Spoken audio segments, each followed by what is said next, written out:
చుట్టుముట్టే కట్టుకథలు, జవాబులేని ప్రశ్నలు, పరిష్కారం దొరకని సమస్యలు. ఇప్పుడు అన్నింటికీ సమాధానం దొరుకుతుంది.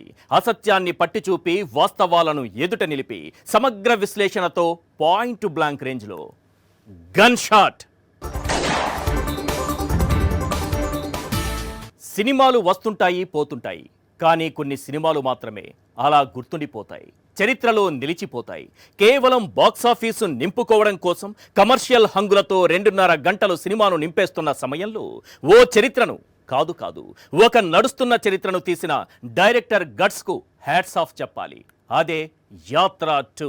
రాజకీయాలతో సంబంధం లేకుండా అందరూ ఆదరిస్తున్న ఈ సినిమా గురించి ఖచ్చితంగా మాట్లాడుకోవాలి. రాజకీయాలతో సంబంధం లేకుండా ఈ కథలో స్ఫూర్తిని ప్రతి ఒక్కరూ తీసుకోవాలి. తండ్రికి ఇచ్చిన మాట కోసం, ఆయన లెగసీని కొనసాగించడం కోసం ఒక రాజకీయ యుద్ధం చేసిన పోరాట యోధుడి కథను ఖచ్చితంగా తెలుసుకోవాలి. ఇంతకీ యాత్ర 2 ఎమోషనల్గా ఎలా కనెక్ట్ అయింది? తండ్రి లెగసీ కొనసాగించేందుకు కొడుకు చేసిన పోరాటం ఏంటి? నడుస్తున్న చరిత్రను ఎలా తెరకెక్కించారు? తేల్చేద్దాం గన్ షాట్గా. ఇక సెకండ్ టాపిక్. అదేంటో కానీ ఆయనకు పొత్తులు లేకపోతే ముద్ద దిగదు, పొత్తులు లేకపోతే సైకిల్ ముందుకు కదలదు, పొత్తులు లేకపోతే రాజకీయం చేయలేడు. అందుకే ఎప్పుడూ పొత్తే నా ప్రాణం అంటుంటాడు. ఇదంతా ఆ పొత్తుల నాయుడు గురించే. అదేంటి, ఆల్రెడీ ఆయన ప్యాకేజీ పుత్రుడితో పొత్తులోనే ఉన్నాడు కదా, ఇంకా పొత్తులెందుకు సార్ అని మాత్రం అడగొద్దు. ఒక్క పొత్తుతో సంతృప్తి చెందే రకం కాదు. అవసరం అనుకుంటే కేఏ పాల్తోనూ పొత్తు పెట్టుకునే రకమైన. ఇప్పుడు బీజేపీతో పొత్తు కోసం బాబు తెగ తహతహలాడుతున్నాడు. వాళ్ళు చీపమ్మంటున్నా ప్లీజ్ సార్ ప్లీజ్ అంటూ బతిమలాడుతున్నాడు. ఆఖరికి కాళ్ల బేరానికి దిగిన కమలనాథులు కనికరం చూపడం లేదు. ఇంతకీ బీజేపీతో బాబు పొత్తు కథ ఎక్కడి దాకా వచ్చింది? బీజేపీతో పొత్తు కోసం ఎందుకు అంతలా తహతహలాడుతున్నాడు? అర్ధరాత్రి పొత్తు చర్చలు సఫలం కాలేదా? తేల్చేద్దాం గన్ షాట్గా. త్రేతాయుగంలో తండ్రికిచ్చిన మాట కోసం శ్రీరాముడు 14 ఏళ్లు వనవాసం చేసిన సంగతి మీకు తెలుసు. కానీ నేటి కలియుగ భారతంలో ఓ తండ్రికిచ్చిన మాట కోసం, తండ్రి లెగసీని నిలబెట్టడం కోసం, ఆ లెగసీని కొనసాగించడం కోసం, తండ్రికి ఉన్న విశ్వసనీయతను కాపాడటం కోసం, రాజకీయ రాక్షస మూకల నుంచి ప్రజలను రక్షించడం కోసం కలియుగ అర్జునుడు చేసిన పోరాటమే యాత్ర 2. ఈ సినిమాను మహి వి రాఘవ్ తెరకెక్కించిన తీరు అద్భుతం, అమోఘం. సినిమాలో కొన్ని సన్నివేశాలు కన్నీళ్లు పెట్టిస్తే, మరికొన్ని సీన్లు విజిల్స్తో థియేటర్లు దద్దరిల్లిపోయేలా చేశాయి. అసలు యాత్ర 2లో అంత గొప్పగా ఏముంది? ఈ సినిమాను ఒక తండ్రి తన బిడ్డలతో కలిసి ఎందుకు చూడాలి? సినిమాలో డైలాగ్స్ సినిమాను నెక్స్ట్ లెవెల్కు ఎలా తీసుకెళ్లాయి? ఇప్పటి వరకు మీరు గతించిపోయిన చరిత్రల గురించి గట్టిగా విని ఉంటారు. అలాంటి చరిత్రల గురించి పుస్తకాల్లో చదివి ఉంటారు. ఆసక్తి ఉన్న డైరెక్టర్లు వాటిని తెరకెక్కిస్తే ఆ బయోపిక్లు చూసి ఉంటారు. కానీ ఎప్పుడైనా నడుస్తున్న చరిత్రను, ఆ చరిత్రను సృష్టించిన రాజకీయ నాయకుణ్ణి తెరపై చూశారా? అలా చూడాలనుకుంటే యాత్ర 2 సినిమా చూడాల్సిందే. నడుస్తున్న చరిత్రను అత్యద్భుతంగా తెరకెక్కించాడు మహి వి రాఘవ్. ఒక తండ్రి లెగసీని కొనసాగించేందుకు కొడుకు పడ్డ కష్టం, దానికోసం అతను ఎంచుకున్న దారిలో ఎదురైన ఒడిదుడుకులు, రాజకీయ రాక్షసుల్ని ఎదురొడ్డి పోరాడిన తీరు, ఓర్పుతో, నేర్పుతో, ధైర్యంతో, దృఢ సంకల్పంతో తాను అనుకున్నది సాధించిన తీరును కళ్లకు కట్టేలా, రోమాలు నెక్కబొడిచేలా, విజిల్స్తో థియేటర్లు దద్దరిల్లిపోయేలా తెరకెక్కించిన తీరు అత్యద్భుతం. అందుకే యాత్ర మొదటి పార్టు ఎంతలా జన నీరాజనం అందుకుందో, యాత్ర 2 కూడా అంతకు మించి జన నీరాజనం అందుకుంటోంది. దీన్నొక పొలిటికల్ బయోపిక్ లా చూసి దానిపై విమర్శలు చేసే మంద సంగతి పక్కన పెడితే, ఒక తండ్రికి ఇచ్చిన మాట కోసం, ఒక తండ్రి లెగసీని కొనసాగించడం కోసం ఒక కొడుకు చేసిన పోరాటం చూడాలంటే తప్పకుండా థియేటర్లకు వెళ్లాల్సిందే. ప్రతి తండ్రి తన బిడ్డకు చూపించాల్సిన సినిమా ఇది. యాత్ర 2 సినిమాకు ప్రేక్షకుల నుంచి అనూహ్య స్పందన వస్తున్న వేళ కొన్ని ప్రశ్నలు వినిపిస్తున్నాయి. అవేంటో ఒక్కసారి మనం స్క్రీన్ పైన చూద్దాం. క్వశ్చన్ నెంబర్ 1, యాత్ర 2 ఎమోషనల్గా ఎలా కనెక్ట్ అయింది? Question number 2, YS Jagan political journey ఎలా చూపించారు?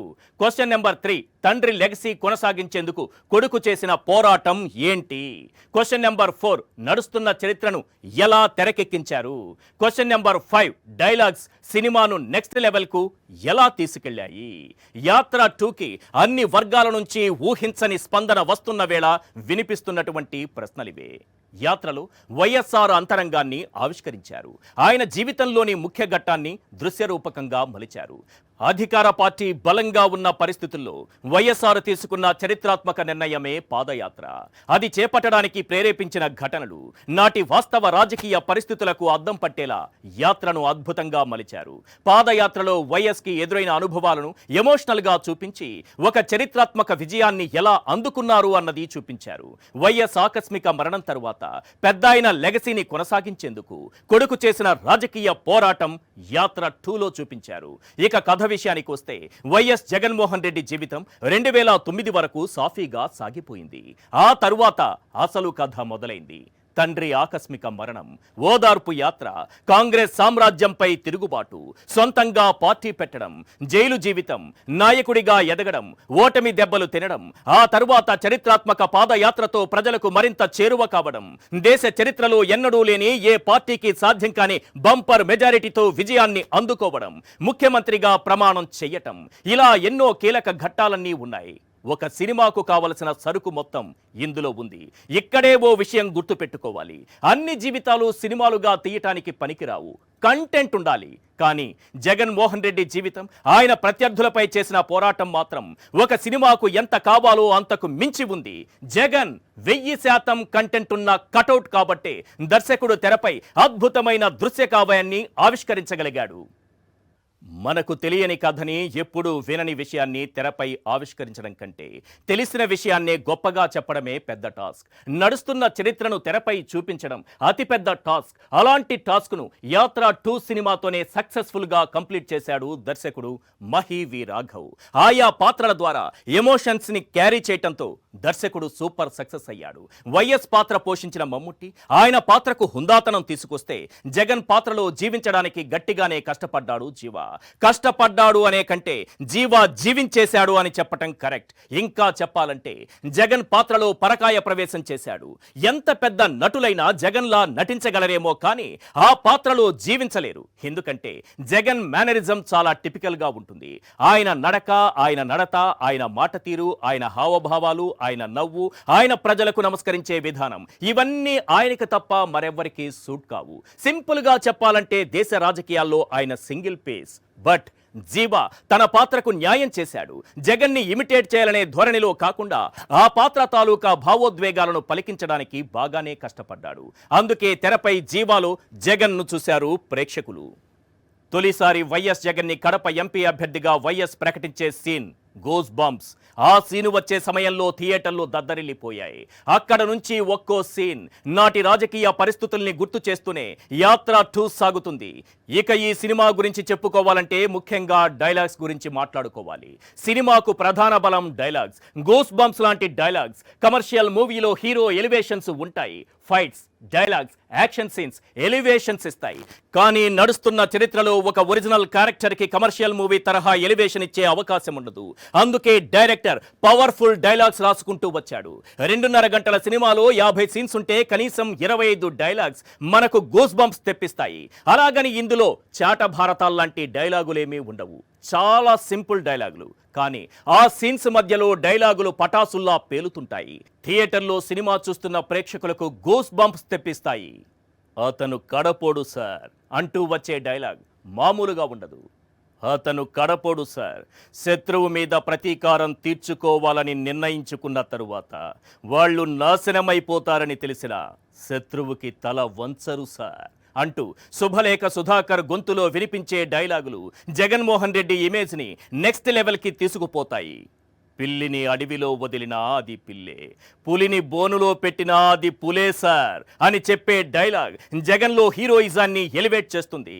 అలాగే గెలిచిన వాడు నిద్రపోవచ్చు, కానీ గెలవాలి అనుకునేవాడు కాదు అనే డైలాగ్ జగన్లో ఉన్న పట్టుదలను గుర్తు చేస్తుంది. కడపోళ్లకి ఎండలు కష్టాలు కొత్త కావు సార్ అంటూ చెప్పే డైలాగ్ జగన్లో మొండి పట్టుదలను మనకు గుర్తు చేస్తుంది.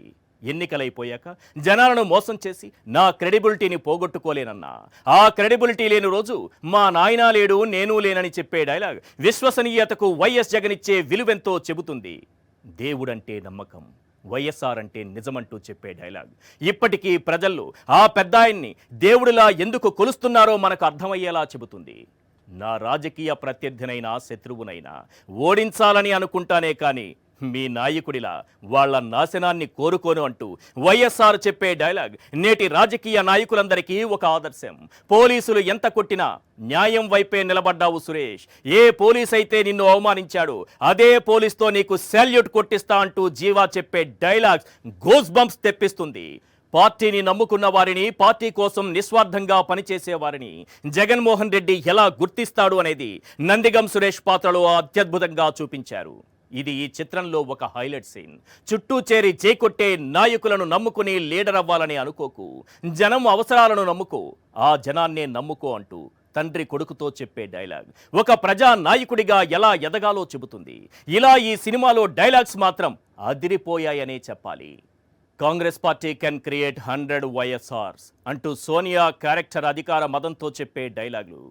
If we can't defeat him we can destroy him అని చెప్పే డైలాగులు ఆయా నేతల్లో క్రూరత్వాన్ని కళ్లకు కట్టినట్టు చూపించాయి. జగన్ను నేరుగా ఎదుర్కొనే దమ్ము లేక చంద్రబాబు లాంటి నాయకులు ఆయనపై అవినీతి ముద్ర వేసే ప్రయత్నాలు క్లియర్ కట్గా చూపించారు. కానీ చివరకు ఈ కథలో వాళ్ళంతా తెలుసుకున్న నీతి ఏంటంటే వైఎస్ఆర్ లాంటి నేత చరిత్రలో ఒక్కరే ఉంటారని, జగన్ను డెస్ట్రాయ్ చేయటం ఎవ్వరి తరము కాదని, మొత్తంగా చూసుకుంటే సినిమాను సినిమాగా చూసే వాళ్ళందరికీ నచ్చే సినిమా ఇది. తెలిసిన చరిత్రనే సినిమా రూపంగా తెర మీద చూసే అవకాశం ఇది. అలాగే ఇది ఒక పొలిటికల్ పిక్చర్ గా చూడకుండా తటస్థ దృష్టితో చూస్తే కనుక ఇది ఒక స్ఫూర్తిదాయకమైన చిత్రం. భయపడని గుణం, తెగింపు, కష్టపడి పని చేయటం, ఎంతటి పరిస్థితికైనా సిద్ధంగా ఉండటం, ప్రత్యర్థి బలవంతుడైనా సొంత బలాన్ని తక్కువ అంచనా వేయకపోవటం, ఆడిన మాట తప్పకపోవటం, తండ్రికిచ్చిన మాట కోసం ఎంత దూరమైనా వెళ్లటం లాంటి గుణాలు కలిగిన వ్యక్తి ఎంతటి కొండనైనా పిండి చేయగలడని చెప్పే కథ ఇది. రాజకీయాలకు, కులాలు, వర్గాలకు అతీతంగా మన పిల్లలకు మనం చూపించాల్సిన సినిమా ఇది.